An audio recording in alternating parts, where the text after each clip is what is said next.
Everyone thinks the next crash will look like the last one. They expect fireworks, a Wall Street panic, a Lehman moment, a housing collapse, a crypto implosion. They expect it to be loud. But the truth is, most collapses begin in silence. Not with a bang, with a bond auction that doesn't go well, with a Treasury yield that inches too high, with a whispered phone call between central bankers miles away from any camera. You don't feel the floor give way until it's already gone, and by then, the system's already been rotting for years. Today, you're being told the economy is resilient, that inflation is cooling, that GDP is strong, that unemployment is low. Politicians smile on stage, central bankers assure us they're in control, markets wobble but always bounce back. Yet beneath this calm exterior, the system is buckling, quietly, mechanically, like a dam under pressure. And if you've been watching closely, really watching, you've seen the signs. You've seen U.S. debt pass $34 trillion. You've seen the interest payments alone cross $1 trillion a year. More than the military, more than Medicaid, more than almost any other line item in the federal budget. And you've seen the math. With 5% interest, that number only rises. But here's the paradox. They keep spending. They issue more debt. The buyers change. Japan pulls back, China pulls out, the Fed tiptoes away, and new buyers have to be made through backdoor programs, through accounting illusions, through whispered promises of bailouts if things go wrong. And we're told this is normal, that it's temporary, that we've always had debt, that everything is fine. But arithmetic doesn't lie, and interest is a compounding truth. Here's what they don't want you to ask. What happens when the world loses trust in the borrower of last resort? What happens when the interest on the debt becomes the debt?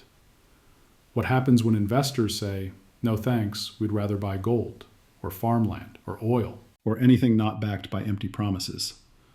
It's already happening, slowly, quietly. Like 2006, when subprime defaults ticked up and no one noticed. Or like 1928, when brokers begged clients to borrow and everyone thought the party would go on. We're not predicting a date. That would be entertainment. This is about signals, the real ones, the quiet ones, the ones even central banks whisper about. This isn't about doom. It's about recognition. Because systems don't collapse from bad headlines. They collapse when trust evaporates faster than money can be printed. The U.S. doesn't have a budget. It has a machine. It prints, borrows, and spends in cycles so vast, so repetitive, so baked into modern life that most people don't even see it anymore. But it wasn't always like this. There was a time when debt was something to be paid off, when deficits were temporary, when politicians debated spending because the money had to come from somewhere, usually gold or hard taxes. That world ended in stages, first in 1913 with the birth of the Federal Reserve, then in 1944 with the Bretton Woods system that crowned the U.S. dollar king, but still tied it to gold. And finally in August of 1971 when Nixon killed the last link between paper money and anything real. It was that moment, not a war, not a crash, not a revolution, that unlocked the modern debt machine. Because from that moment on, money became belief, credit became policy, and budgets became political theater, not mathematical constraint. Here's how the machine works.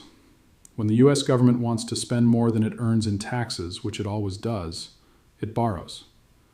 It issues Treasury bonds, IOUs backed by the full faith and credit of the United States. Those bonds are bought by someone, a bank, a pension fund, a foreign government, or increasingly the Federal Reserve itself, using money created out of nothing. This isn't a conspiracy. It's the actual mechanism. You can watch it happen. Treasury issues bonds, the Fed buys those bonds on the secondary market, the Fed's balance sheet expands, and voila, money enters the system. But here's the key. This only works if the world keeps believing that the U.S. will always pay, that its economy will always grow, that its institutions will never default. That belief has powered the post-1971 world. It's why the U.S. can run $2 trillion deficits in peacetime, why it can spend without restraint, why it can finance wars, stimulus checks, and bailouts without raising taxes. But belief has a cost, because each time you borrow, interest grows. And when you create money to fund that debt, you distort reality. Real interest rates fall, prices rise, asset bubbles inflate, inequality surges. It's happened before. In 1789, revolutionary France did the same thing, issuing assignats backed by confiscated land, then more assignats, then even more. Prices soared, faith collapsed, and eventually Robespierre fell to the guillotine. In the 1920s, Weimar Germany printed marks to pay reparations, first slowly, then desperately, until the paper itself was worth less than the ink. In both cases, the problem wasn't intent, it was arithmetic. Too many promises, too little backing. Too much belief in the idea that paper could solve structural problems. Today's system is built on the same foundation, only scaled up, digitized, and wrapped in modern jargon. When you hear quantitative easing, think money creation. When you hear deficit financing, think delayed taxation. When you hear Treasury auction, think IOU, paid with future labor, future taxes, or future inflation. This is not a doomsday story. It's a blueprint. The U.S. debt system was designed to grow forever or collapse trying. Because here's what they won't say. If growth stops, if trust breaks, if interest spikes too high, the entire machine begins to eat itself, which means it can't stop, ever. It must always borrow more to pay the last round. It must always grow to outpace the interest. It must always expand, even when logic says it can't. That's the trap. A mechanism that needs infinite belief in a world that's starting to ask questions. It worked. That's the dangerous part. For decades after the U.S. cut the dollar loose from gold in 1971, the system worked. Inflation spiked in the 70s, yes, but then came Paul Volcker, sharp rate hikes, and the restoration of discipline. By the 1980s, the narrative shifted. Free markets, strong dollar, American dominance. Debt no longer looked like a problem. It looked like leverage. Why raise taxes when you could borrow? Why save when the Fed would stimulate? Why worry about deficits when every new dollar pushed up stock prices, home values, and GDP? It was a new kind of empire, not built on gold but on credit, not on colonies but on consumers. And it created an illusion so powerful it rewrote the rules of economics. You felt it in the 1990s tech boom. Wall Street was high on liquidity. The budget briefly balanced under Clinton, not because of spending cuts, but because tax revenues soared from speculative gains. Then came the 2000s, and the illusion doubled down. After 9/11, the U.S. fought 2 wars without raising taxes. Instead, it borrowed, and borrowed, and lowered interest rates to historic lows to keep the debt service manageable. That cheap money flooded into housing, then into mortgage-backed securities, then into the derivatives betting on those securities, until even bets on the bets were being bundled and sold as AAA assets. From the outside, it looked like a miracle. Home ownership soared, stocks soared. China bought the bonds. The Fed kept printing. Growth looked real. But it was never real growth. It was debt-fueled consumption dressed up as prosperity.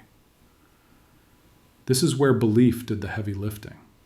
People believed homes only went up in value, believed the Fed would always step in, believed deficits didn't matter because the U.S. could print the world's reserve currency.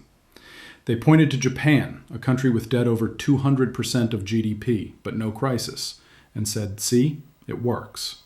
They pointed to Europe's struggles after 2008 and said, austerity fails. They pointed to the stock market, always climbing, and said, this is the best economy ever. And maybe it felt like that, but it was never sustainable, because debt is always a promise to pay later. And the more you borrow to fund today, the more fragile tomorrow becomes. The 2010s brought QE, quantitative easing, zero interest rates, and central bank backstops. These weren't temporary emergency measures. They became permanent features. Markets learned the game. Bad news meant more stimulus. Weak growth meant lower rates. Every dip was bought. Every risk was socialized. Every bailout whispered, go bigger next time. Companies took the hint. They borrowed at zero to buy back their own stock. Governments took the hint. They ran deficits even in good years. Consumers took the hint. They used credit to offset stagnant wages. And the Fed, the great illusionist, kept the magic alive. Because as long as inflation stayed low, as long as yields stayed manageable, no one had to face the bill. The machine spun faster, the illusion grew stronger, and everyone believed it could go on forever. Until 2020. That's when the system crossed a line. When COVID hit and the US printed over $6 trillion in less than 2 years, more than it had printed in the previous 2 decades combined. Helicopter money, direct checks, corporate bailouts, all of it debt funded. It wasn't stimulus anymore, it was survival. But here's the rub. The illusion always works best at the end. Just before Rome fell, its emperors flooded the empire with debased coinage to keep the legions loyal. Just before Weimar collapsed, wages and markets soared, in paper. Just before 2008, mortgage lenders were handing out loans to people with no income, no job, no assets. Illusions always feel strongest right before they crack. Because confidence doesn't fade slowly, it disappears all at once. And when it does, the very thing that kept the system growing, cheap credit, becomes its death sentence. Because debt doesn't go away. It accumulates, and eventually the interest starts eating the empire.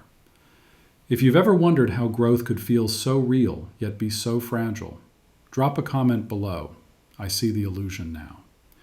There's a point in every system, no matter how powerful, no matter how grand, where the numbers stop listening to speeches. That's when it breaks. Not with revolution in the streets, not yet, but with something far quieter.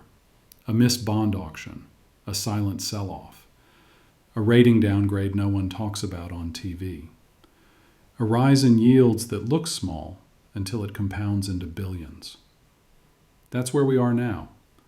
The moment when mathematics begins to laugh at politics. Because here's what's changed. Debt has stopped being cheap. For the past 20 years, interest rates were artificially suppressed. 0% became normal. Central banks bought trillions in bonds, suppressing yields to support growth. That era is over. In 2022, the Federal Reserve started raising rates to fight inflation. Fast, brutal. From 0% to over 5% in just 18 months. The fastest hiking cycle in modern history. And suddenly the interest on the debt exploded. In 2020, the U.S. paid around $375 billion in interest on its national debt. By 2024, that number crossed $1 trillion. That's not optional. That's not discretionary spending. That's the first bill paid. Before schools, before roads, before defense. And what happens when your interest bill becomes your biggest expense? You borrow more. But now you're borrowing at higher rates just to pay the interest on what you already borrowed. That's called a debt spiral. Empires die in debt spirals because they can't cut spending, politically impossible. They can't raise taxes, economically suicidal. And they can't default. Not openly, so they inflate. They let prices rise, quietly, painlessly, for them, not for you. A 3% rise in inflation steals 3% of your purchasing power. It makes your groceries cost more, your rent go up, your savings shrink. But it helps the government, because their debt stays fixed while the dollars they repay it with lose value. This is the modern default, not through missed payments, but through stealth devaluation. It's happening now. And here's the proof. Look at the buyers. Foreign governments, Japan, China, Saudi Arabia, are quietly reducing their U.S. Treasury holdings. Not dumping them, just stepping back. And someone has to fill that gap. So who buys the debt? More and more, it's domestic banks, or the Federal Reserve itself. sometimes indirectly, sometimes through programs with acronyms no one understands. But the end result is the same. The U.S. issues debt, the Fed buys the debt, new dollars enter the system, and inflation simmers. We've seen this before. In 1795, the French Directory financed its budget with more assignats, paper backed by nothing. Inflation surged. The middle class was wiped out, and within 5 years, Napoleon was in power. In 1946, the U.S. debt to GDP ratio hit 119% after World War II. But back then, the Fed capped interest rates at 2.5%. Inflation averaged 4.5% for a decade, slowly inflating away the debt while savers were punished.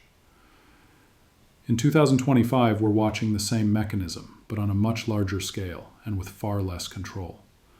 Because this time, the debt isn't from war, it's from consumption. And the trust that underpins it, it's cracking. When Fitch downgraded U.S. credit in 2023, officials scoffed. Irrelevant, they said. But markets noticed. Yields crept higher, confidence dropped, and the cost of borrowing rose again. It's a feedback loop.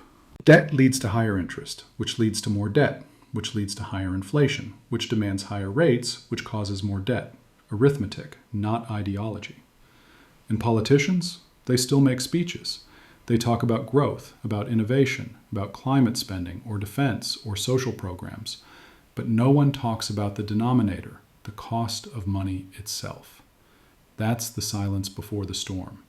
Because this isn't about party or policy, it's about physics. A house of cards doesn't fall because someone hates it. It falls because gravity doesn't care. If you're watching this in 2025, pay attention. The numbers aren't waiting for permission anymore. They're cashing the checks now. Comment, I hear the math, if this hit you. You're not watching a replay. You're living through a sequel, written with the same script but bigger budgets. Because the debt machine didn't stop after COVID. It scaled. In 2020, the U.S. federal deficit hit $3.1 trillion. The next year, $2.8 trillion. Now, even in normal times, it's $1.7 to $2 trillion per year, permanently. This isn't emergency spending anymore. This is the economy. In 2023, Janet Yellen stood before Congress and said the government had extraordinary measures to delay default. They didn't call it what it really was, juggling accounting tricks to stay solvent for one more month. In the same year, the U.S. added more debt than the entire GDP of Italy in 1 quarter. But what happens when the Fed can't hike rates without crashing the bond market and can't cut rates without reigniting inflation? You get stuck in a twilight zone between credibility and collapse. So now they innovate. They use reverse repos to drain excess cash from the system while also injecting liquidity elsewhere. They create standing repo facilities, lifelines for banks that don't make headlines. They tinker with yield curve control, the idea that the Fed could suppress long-term rates even as short-term rates stay high. These are not normal tools. These are emergency patches in a monetary operating system that wasn't designed to run this hot for this long. But here's the punchline. None of it addresses the core issue. Because behind every acronym, behind every tool is the same simple fact. Too much debt and no plan to repay it. So the illusion continues. Markets rally, jobs numbers look fine, the consumer keeps spending, but look closer. Credit card debt just passed $1.3 trillion, the highest in history. Auto loan delinquencies are at levels not seen since 2009.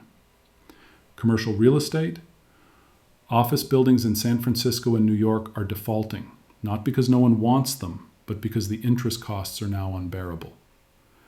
And beneath it all, the trust is eroding. Foreign buyers no longer see treasuries as sacred. Domestic buyers are asking for higher yields, meaning the U.S. has to pay more just to keep borrowing. And yet, they keep borrowing. Why? Because politically, there is no way out. No party will cut Medicare, Social Security, defense, or interest payments. So what's left? More debt. And what's the cost? Silent inflation. You feel it every day, at the gas station, the grocery store, your rent, your utilities. Not hyperinflation, not yet, but a steady bleed, a theft of purchasing power disguised as progress. And while the average American tightens their belt, who gains? Banks. They lend money at 8% that they borrow at 5%. Asset holders. They watch real estate, stocks, and hard assets rise with inflation, while wages lag behind. The government. It erodes its debt without saying the word default. And the Fed? It claims independence, but it plays both sides. Tightens policy for headlines, then opens liquidity windows backstage. It's the same model we saw in the 1970s, but digitized. Back then they blamed external shocks. Today they blame supply chains and global uncertainty. Back then they told you inflation was transitory. So did Jerome Powell in 2021. They're not lying, they're hoping the trust will last longer than the bill. But history doesn't hope, it repeats. Empires have always inflated their way out of debt. Rome with clipped silver coins, revolutionary France with assignats, Weimar Germany with marks, Zimbabwe with bearer checks, and now the US with treasuries and digital dollars. If you're wondering what comes next, remember this: the past isn't over. It just has better PR now. Comment, it's still happening, if you've connected the dots. This isn't a morality tale. It's not about good guys or bad guys, not about left versus right, not even about capitalism versus socialism. It's about systems and how they break. Because no empire, no matter how rich, how powerful, how admired, can outrun the math forever. We like to believe in stories, that technology will save us, that productivity will pay the bill, that someone somewhere has a plan. But systems don't fail because of bad intentions. They fail when numbers grow faster than reality, when promises multiply faster than productivity, when interest compounds faster than income, and when trust, the invisible foundation holding it all together, disappears. The Roman Empire didn't collapse because barbarians invaded. It collapsed because the army's paychecks kept shrinking in silver content, and trust in the coinage died. The French monarchy didn't fall because of philosophy. It fell because bread cost more than wages, and the paper money meant to fix it destroyed the savings of the middle class. The American financial system isn't collapsing yet, but the conditions are there. Too much debt, too little restraint, too many promises that no one dares admit are mathematically impossible. And in that silence, in that refusal to name the problem, lies the real danger. Because when people lose faith in the system, they don't just withdraw their dollars, they withdraw their consent. They stop saving, stop planning, stop trusting. That's when currency becomes a hot potato. When markets lose their moorings, when voters demand miracles and demagogues promise them. If you're hearing this in 2025, know this: there's still time to prepare, but not forever. Because the crash doesn't start on a screen, it starts in confidence. The question is, what will you trust when the money stops working? Land? Gold? Skills? Community? Self-reliance? Every generation has its reckoning, not always with fire, sometimes with a slow erosion of everything they assumed was safe. You're not paranoid, you're paying attention. Arithmetic cannot be deceived, interest cannot be debated, and trust, once broken, is very hard to repair. If this gave you something deeper to think about, drop a comment. I trust math.